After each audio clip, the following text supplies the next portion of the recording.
CM గారు, నేను ఆయన్ని ప్రేమగా పీపీపీ గారు అని పిలుచుకుంటూ ఉంటాను, పిఠాపురం పీఠాధిపతి పవన్ కళ్యాణ్ గారు. సో ఆయన ఏమన్నారండి, మహిళలకి ఎవరన్నా అన్యాయం చేస్తే తలలు తీసేసే చట్టాలు తెస్తాము అన్నారు. మరి ఈ రోజున ఆయన ఉలకడు పలకడు.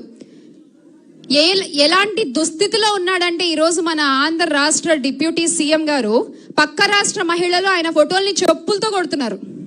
పక్క రాష్ట్ర మహిళలు ఆయన ఫోటోల్ని చెప్పులతో కొడుతున్నారు. ఆ స్థితిలో దిగజారిపోయి ఉంది ప్రస్తుత కూటమి ప్రభుత్వం. ఈ రోజు అధికారంలో ఉన్న పెద్దల్ని మేము ప్రశ్నిస్తున్నాము. మహిళలను కించపరిచే పోస్టులు వైరల్ అవుతుంటే మీరు ఎందుకు వాటిపై ఎలాంటి చర్యలు తీసుకోరు? మహిళలపై సోషల్ మీడియాలో అసభ్యకర వ్యాఖ్యలు చేస్తుంటే మీ స్పందన ఎక్కడా? ఒక మహిళను అవమానించిన రాజకీయమా? ఇదేనా మీ రాజకీయం? అంటే మీకు వ్యతిరేకంగా మాట్లాడితే ఇష్టం వచ్చినట్టు పోస్టులు పెడతారా? మిమ్మల్ని నిలదీస్తే కేసులు పెడతారా?